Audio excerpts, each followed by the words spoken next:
Merry Christmas.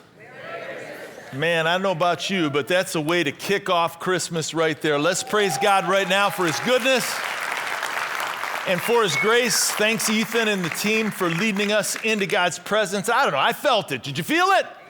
I felt something that I believe is God in the house and God in the room as he leads us.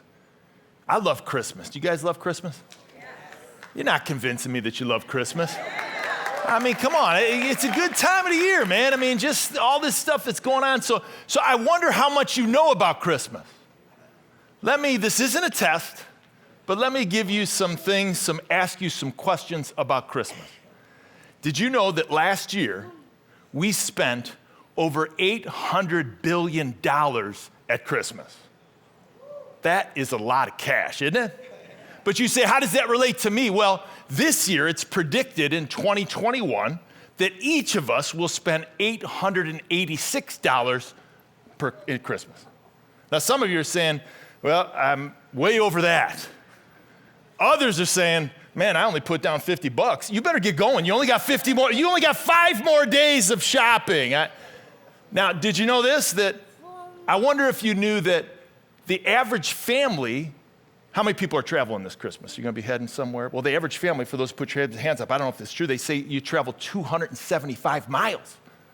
Man, that's a long way, isn't it? I ain't going nowhere this Christmas. I'm just going to sit home and let those kids give me some gifts for once.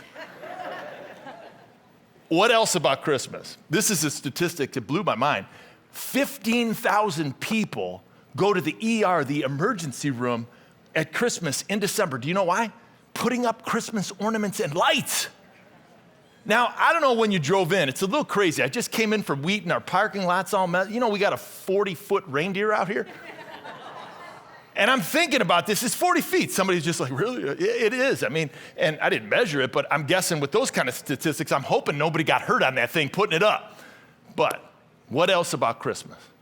Well, some musicians in the room, they'll know that Silent Night was actually, it's the most recorded song in history. It has over 700 versions that are copyrighted since 1978. And do you know that song, Jingle Bells, that we sing? That song is actually a Thanksgiving song. Did you know that? And it was under the title, you can guess this, One Horse Open Sleigh. Why is it a Christmas song? I don't know. I'm just telling you this stuff. I don't know. Now, there's a family. There's a family in Michigan, and you read this stuff and you wonder if it's true. They say they have a fruitcake that's 141 years old. Now think about that with me. It probably tastes the same as it did the day that they got it. But the reason it's 141 years old is because they pass it down from generation to generation. So, somebody just said, I love that. She goes, nobody would want it. Well, with that, I have a fruitcake. And so I've got a fruitcake, according to the internet, where I ordered 4 of these this weekend. This is the best fruitcake in the world. And so this beautiful tin, I'm gonna do this. I'm gonna give this fruitcake away. And I'm gonna give it, though. I see some people that want it really bad. And you gotta commit to me that you're gonna keep it and you're gonna pass it down from generation to generation. So this is a monumental moment here at Highpoint, man. So Craig, can you help me out? And if you're ready to take this challenge, I'm a competitive person. Come on, who's ready to take this challenge? Okay, yeah, I can see over here. And you know what? I know who's getting it, and I know he's not waiting that long. You better, Craig, if you give it to him, hold on. You better at least not start it and finish it by the end of the service. Okay, last question. Okay, Craig, I think we're taking it away from them right now. Last question. Are you ready for this one? I mean, I couldn't believe this to be true when I found this out.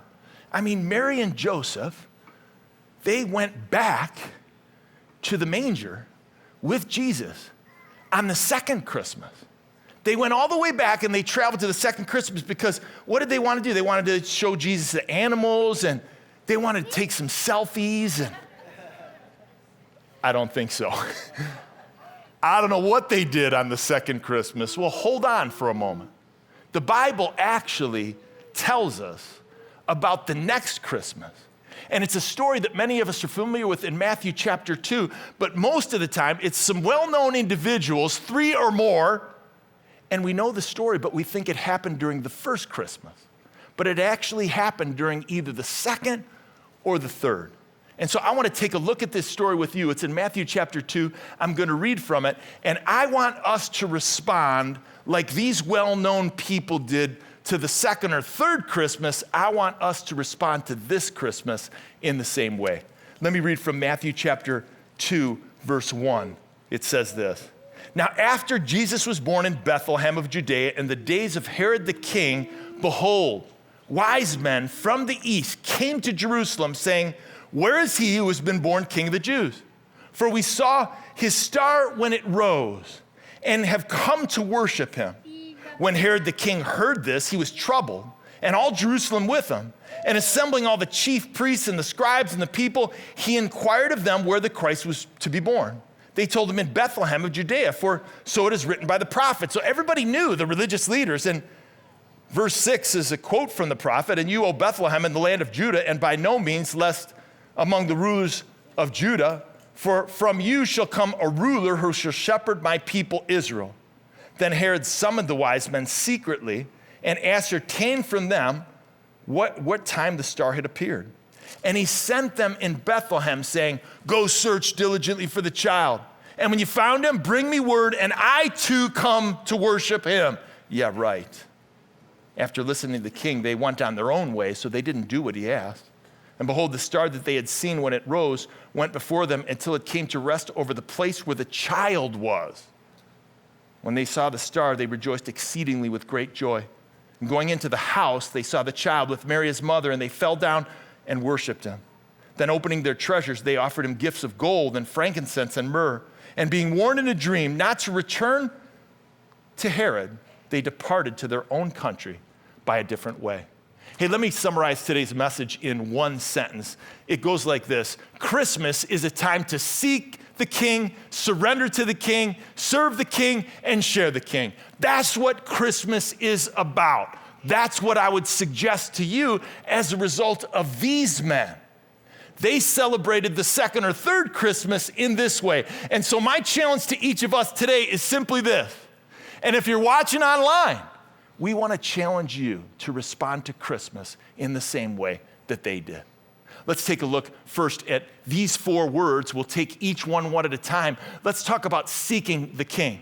It says in Matthew chapter 1, and it kind of lays the groundwork for us, verse 1 of chapter 2. It says, catch this, now after Jesus was born in Bethlehem. So that puts a question in your mind. It wasn't when he was born, it was after. How long after? That's what we're trying to get to. And by the end of our time together, you'll see there's many clues and facts in here that show that this wasn't the first Christmas. But who was ruling? Where Herod the king was ruling, and he ruled for over 30 years in this Judea and this area. When you think Herod, think of Ebenezer the Scrooge. Are you with me? I mean, this wasn't a guy who was really into Christmas at all, as we'll soon see. And he said he wanted to worship this king, but that's not really the case. And don't be fooled by him seeking after this king. He was a person who wound up killing a lot of people, which we'll see in a moment, but he even killed some of his family members, and he was so cruel, he killed his wife. I mean, this was not a good guy. But then it says this, and we see the people we're looking at. It talks about the wise men from the east. And so we oftentimes think to ourselves, and in our manger scenes, that there was 3 of them, right? But we don't know exactly how many wise men there were. I don't know, have you ever had some people that go in on a gift with you? Like you go in on a gift and, hey, you give one gift and there's like 3 or 4 of you, you pull the money together and you get the gift. And when that happens in my house, I'm like, man, this is gonna be a good gift. They all pulled all the cash together, all the girls, man. This is gonna be unbelievable. And then you open it up, let's not go there. But isn't it true that sometimes we go in on gifts? And that could have happened here. Some would suggest that there was probably 5, 6, 12, possibly even 15 of these wise men. Who were they? Well, some people call them kings, and some say they were magi, and that's a Greek translation of the word wise. And what exactly were they? Well, they were following a star. We know that from the text. And so most commentators would agree that they were astronomers or astrologists.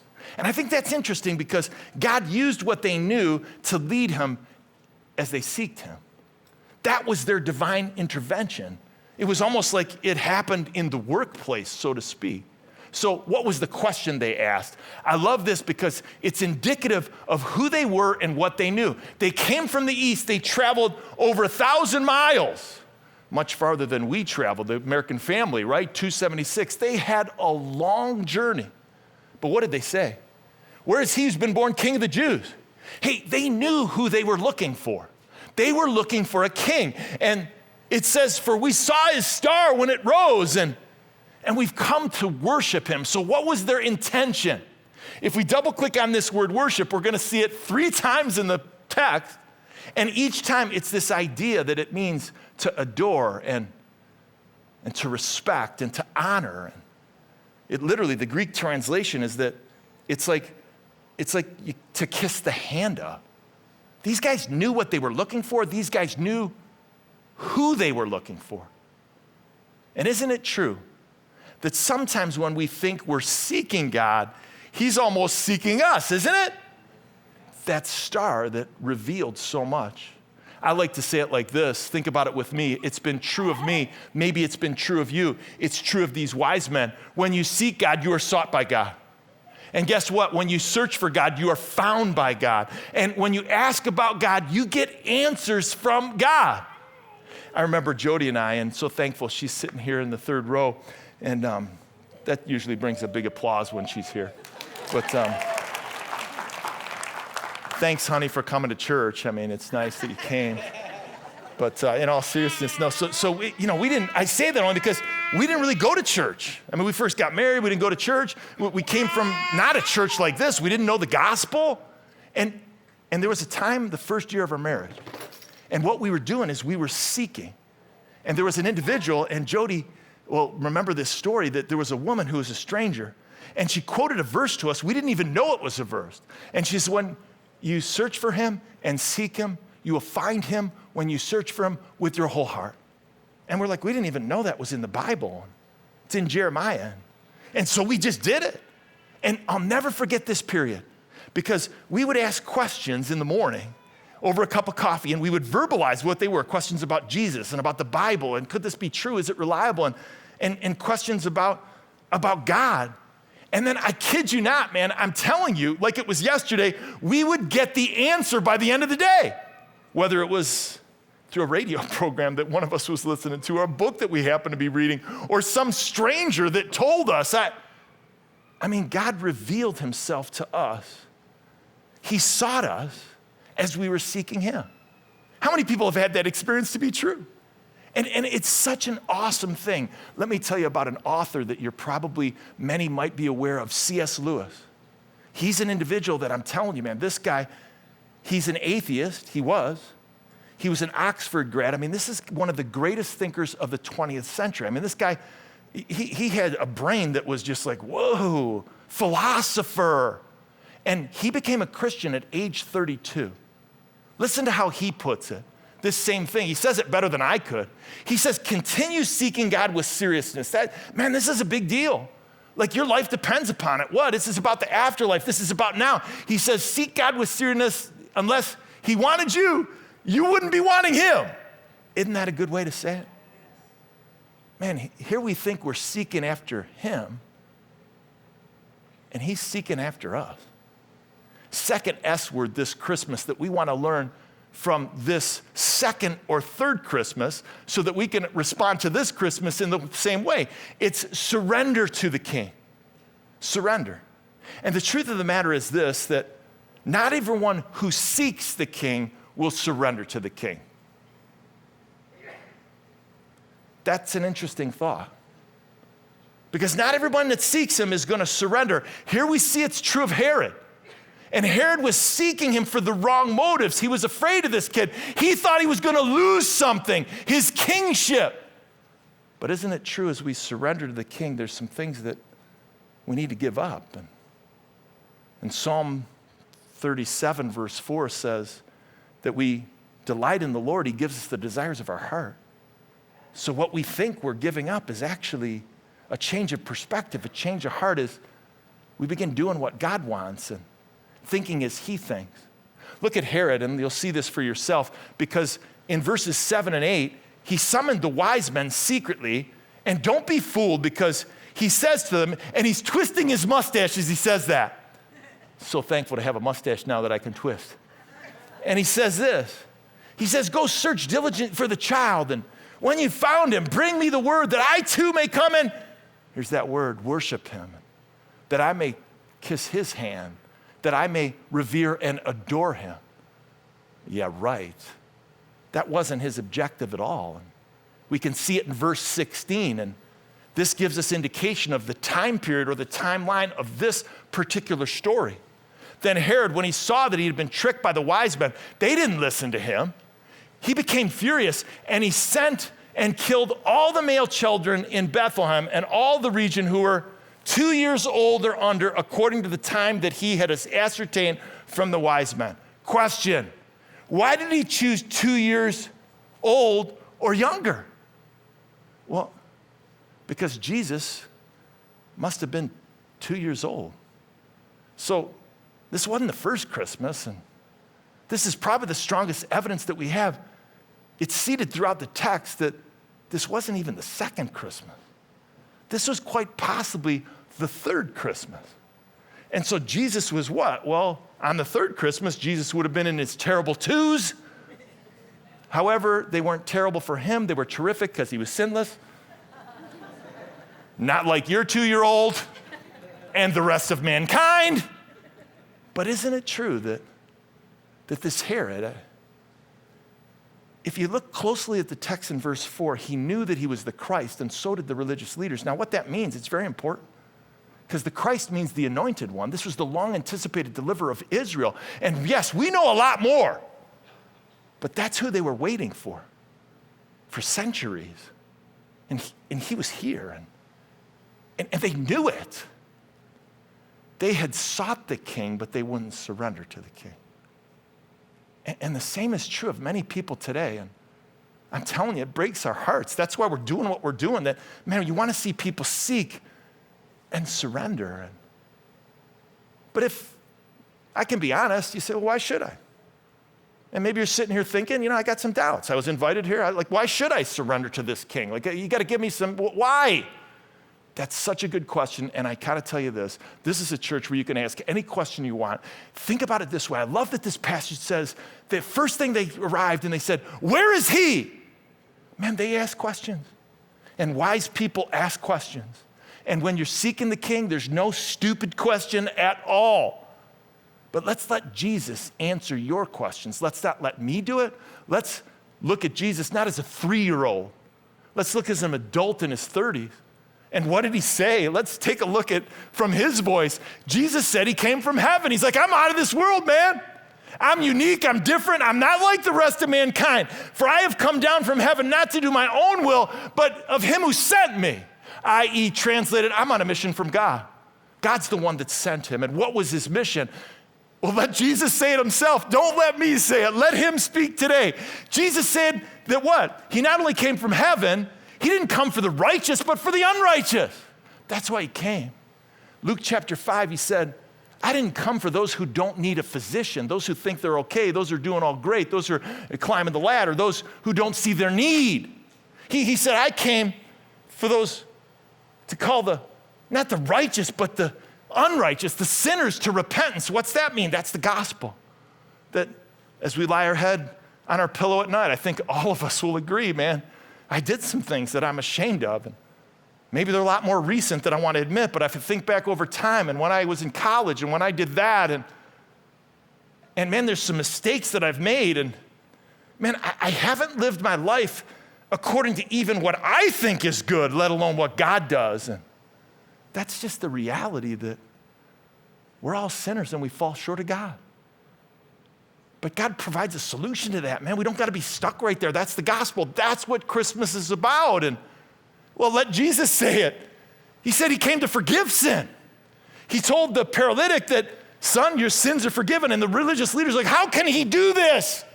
How can he say that? And Let me remind you of a verse that it says, if we confess our sin, he's faithful and true to forgive us our sin. Man, I would suggest to you that that's what Christmas is all about.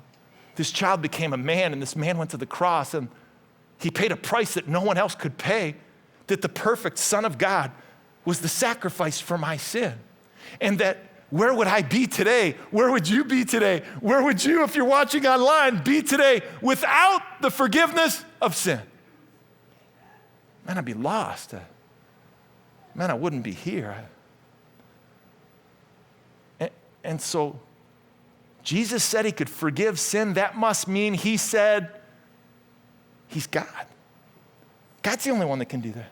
God's the only one that can give you a clean slate and give you a fresh start. I mean, what are you talking about? Well, Jesus said it again. Don't let it hear from me. I and the Father are one, he said. I mean, he must be a liar or a lunatic. I mean, that's craziness. Jesus said he would rise from the dead. And here he told the religious leaders, and he was teaching people that they would reject him, and the chief priests and the scribes. And he said he would be killed. And he told his guys, hey man, after 3 days, I'm going to rise. We know what that means. They didn't have a clue. And what's the next thing? Jesus said he's the only way to heaven. I mean, he said, I'm the way, the truth, and the life. That's why I have to die. And nobody can come to the Father except through me. Again, he's either a liar or a lunatic. I mean, is this guy crazy if you take him at his word? And then he says this, lastly. He said, whoever believes in me, he believes in God. And that belief it just can't be intellectual consent. For years, for me, it was just in my head. I had an understanding of this Jesus, but I didn't know why. It had never hit my heart, and it never touched my hands.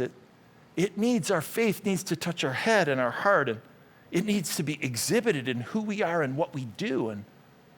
And so that's why Jesus came, and that's why he wants us to surrender to him, that this Jesus is who he says he is. And so let's hear again from C.S. Lewis. I think he's the best thinker that I can think of to think through, what do you do with all the things that he said? And people say, well, he's just a great teacher, he's a good prophet. Well, what does he say? He says, I'm trying here to prevent anyone from saying the really foolish thing that people often say about Jesus. He's like this, don't be stupid. Stupid people say this. I'm ready to accept Jesus as a great moral teacher, but I don't accept his claim to be God. This is C.S. Lewis, not me. Much smarter. He says that's the only thing we must not say. Because a man who is merely a man and said the sort of things that Jesus said would not be a great moral teacher. We've just seen that. He would either be a lunatic on the level with a man who says he is a poached egg, interesting analogy, or else he'd be the devil of hell. I mean, you got to make the choice. Either this man was and is the Son of God, or else a madman or something worse. You can shut him up for a fool, you can spit on him, you can kill him as a demon, or you can fall at his feet and call him Lord and God. But let us not come with any patronizing nonsense about him being a great human teacher. He was not left that open to us. He did not intend to. Man, he's either a liar, a lunatic, or Lord. That's what C.S. Lewis is saying. What can we learn from the third Christmas about this Christmas? I'm just asking that this is how we're to respond. And so as we seek him, we need to surrender to him. As we surrender to him, we need to serve him. That's the third S word, that we would serve the King. And I love this because here in the story, we see the wise men not listen to Herod, and they go and find this child who they were looking for, and they serve him with gifts. They give him prophetic gifts. They don't give him the gifts like we give gifts. They didn't give him a train set, or they didn't give him a tricycle. I mean, they gave him prophetic gifts, and that's to inspire us to give what? practical gifts of our time and our talents and our treasure. And that's what we're to lay before him. But in a moment, let me explain these gifts because they were prophetic in what they said about him. But first, let's get some more evidence. Look what it says closely. And going into the house, it doesn't say manger. And it says they saw the child. It doesn't say baby. And they said they fell down and worshiped him. So first things first, before we get to the major application for today, let me give you some minor application. As soon as you leave the service, get home, do not stop and have lunch. Get home, go to that manger, take those 3 kings out of it. Are you hearing me? Take those 3 kings out of the manger, put them in the garage, put them in the basement. Put them up in the attic. They were traveling for a year, for goodness sake. Get them out of the manger. And then listen, when you go over to that friend's house or that relative's house this Christmas, and you're going to think of this, you're going to see those kings, don't make a big deal about it. Just slip them into your pocket. Put them into your wife's bag. Just take those things. And I don't know, if it was me, just saying if it was me, I'd go into the bathroom and just set them up somewhere on the toilet or something. And then you say, why would you do such a thing like that? After a long journey like that, wouldn't you need a little relief? So, are we having some fun now or what? One person clapped for that. Man, you guys, come on, it's Christmas, man. You got shopping to do? You didn't get it done? All right, hey, listen. These guys did something unique. And their gifts were prophetic. Let me show you real quick. We heard a great testimony about this already. Wasn't it awesome to hear Stephen just sharing with us today? Let's praise God for that. What a great testimony. But look, they gave him a gift of gold. And what was that gift of gold representative of? Well, they each carried significance, and that one was a sign of royalty. And so we studied already in Matthew chapter 1, if you've been with us for the series, and this genealogy, it was given to us to prove that Jesus was the fulfillment of the prophecy, the covenant to Abraham and to David. Jesus fulfilled that. And so they were acknowledging the royalty of who he was. And they gave him frankincense. And this is incense. It's like, something that it was a significant because it signified and symbolized his deity. That just as the prophet Isaiah had said 700 years back, that Emmanuel was coming. Emmanuel was coming. And this Emmanuel is God with us, that this Jesus is not just some ordinary person. He's 100% man, he's 100% God. And lastly, this gift of myrrh, it's the most unique because you're like, why are you giving that to a 3-year-old? It was for burial. It was a spice that was used for a tomb. Why would you it was a prophetic gift about who he was and what he would do. Again, just as these gifts that they gave prophesied who he was and what he would do, the gifts that we give to him, the practical gifts, gifts of our time and our talents and our treasure, that we would serve him. I love what Mark Twain says. Mark Twain says it like this. He says the 2 most important things that you got to know or questions that you got to answer, once you get these 2 things, it's like this. When you were born, and after that, why you were born. Not only when, but why. And we were born to glorify God, to worship the King. These wise men, they had some significant understanding of that truth, just like us, that we would serve him. I love how C.S. Lewis says it. Let's just go to him one more time. He says, aim at heaven and you will get earth thrown in. Isn't that a great pace? Hey man, let's set our sights high. And he says, aim at earth, and man, you get neither. So lastly, our last S word, once you seek him and you surrender and you serve him, man, this is the time. Christmas is a time to share the King. That's what it is about. And this is a time not to keep it inside and that we would share him. I love in verse 12 because what God did is he provides some more divine intervention for these kings or these magi or these, as we've said, wise men to get back to their place. And he had an objective for them. And he warned them to go another way. And so let me ask you this. Do you think they ever forgot that trip? I mean, how could they? I mean, I bet you if you rub shoulders with them in heaven, you see them standing over there and they're going to be like, yeah.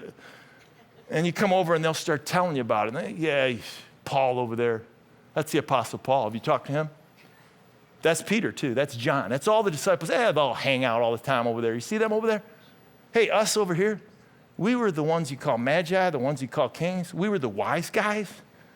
I'm telling you what, they all think they're the first evangelists. We were the first. We were evangelists before they were born. Are you telling me that? That what? That we were the first ones to worship the child as king. And so I think I can be bold enough to say it because they were bold enough to, if they were bold enough to declare who they were looking for, I believe they were bold enough to share who they found. The King of Kings, the Lord of Lords. That is who we came to worship. And so 5 days until Christmas, it isn't all about shopping, although get that shopping done. It's about this. It's time to seek. And maybe you have been seeking after him. And I just tell you, my heart is, man, if you just seek after him, my experience and the experience here, man, he's going to reveal more to him. If you honestly and openly just ask the questions, get around the people, read his word. And then for those that are seeking, man, your time for surrender needs to come. And I know it's not that we give everything all at once, but we got to be willing to loosen the grip and to surrender one thing at a time. What is that thing that you need to surrender him in this season of your life? And then I'm so thankful, man, for the many people who are serving the King. Yesterday we had, I don't even know how many people were here we gave gifts to. How many gifts did we give last night? Yesterday. Over 1,000 gifts we gave to people who were, families who were in need. Those are people just looking to serve the King. And then lastly, we would share the King. And that's my heart's desire for each of us in this season, is that we would share who he is and what he came to do. In a moment, you're going to hear a story from a couple who, Jody and I, we love them. We've got so much respect for them. They're people that understand this. They put some time in doing this. And through the highs and the lows and the peaks and the valleys and the blessing and sometimes the difficulty, they've experienced this because their faith is the anchor to their life. Their faith it's like the bedrock, man. It's what's holding them down. It's what they can count on. It's what they can rely in. And as you hear this story, I just want you to think through your faith. And I just simply ask you, is your faith the anchor? Is your faith the bedrock that's getting you through, man, the good and the bad, the blessing and the difficulty, the high and the low, the peak and the valley? And then after, Pastor Craig's going to challenge each of us. Take a look at the screen with me. Before it happened, I thought that it's a beautiful day. We're going to do this yard work, and then we're probably going to take a walk or something. We were cutting down trees, Tim cutting them, and I was pulling them to the back. Then he decided he was going to go up one more time, and he just fell like a sack of potatoes, just boom. There was a crack, and he just fell. I screamed his name, and I ran to him. He wasn't moving. He wasn't making any noises. I yelled to my neighbors to call 911, and it was like, this is the ambulance I'm getting in. This is the hospital I'm going to. This is the policeman I'm talking to. This is the emergency room doctor I'm talking to. I had absolutely no control. There was no guarantee of anything. They wanted to right away, once they got him stable, figure out, did he have any brain bleeds? There was just a sliver, which can mean, he could have an aneurysm and die, or it could be nothing. That was July 11th. That's the last thing that I remember until the day that I sort of woke up.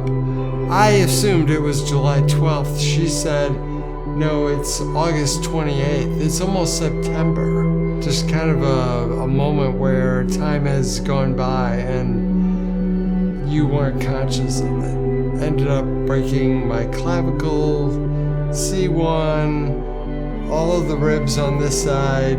Later, I was talking to Jill, and Jill said they had to recreate your pelvis. The time that it was the scariest, he wasn't experiencing it. Sometimes his eyes would be, trying to say something to me. I hope that he was knowing who I was. You cry out to God and go, I can't, I don't know, I can't move, I don't know what to do. And so I sing, cast all your cares upon you, lay all of your burdens down at your feet. And anytime I don't know what to do, I will cast my cares upon you. And so I'd sing that for him, and then I would kiss him, and then I would leave. So great. And even 2 nights ago was a really, really hard night for us. And he was yelling and crying, and we're just a mess. And I grabbed his phone and I pushed that song on, and we just sat and listened to God say, cast your cares upon me. I got it.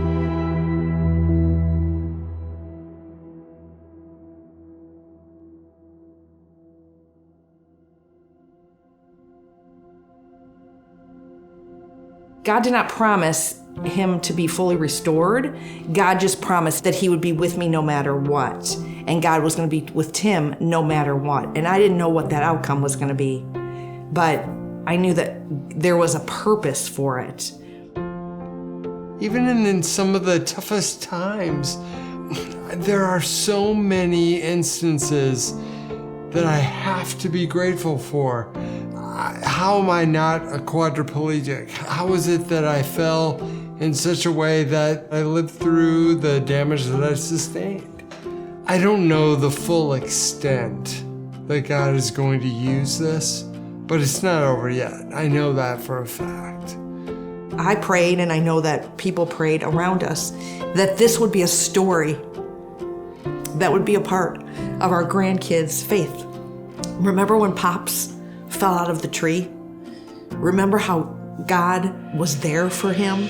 Remember how we prayed and we prayed and we prayed? Those are the moments as he was asleep that I had the privilege of being part of. A therapist that we ran into whose husband was not a believer. He now is. I don't know that that happens without me falling from that tree. I mean, people always say this, you'll never trade it for anything. But goodness, I really wouldn't, because I've seen God in such a huge, huge way. That is the miracle for me.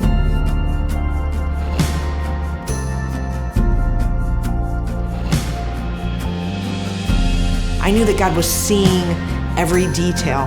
And in his seeing, he is the God of action too. He's the God of healing.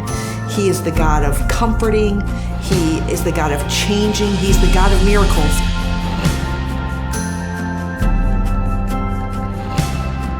There's so many miracles that we don't even know about. So many mercies, But, so many yeah. blessings. He's so loving and so kind and so just a God of second chances.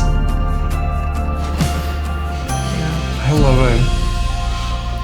I love him too. I love you.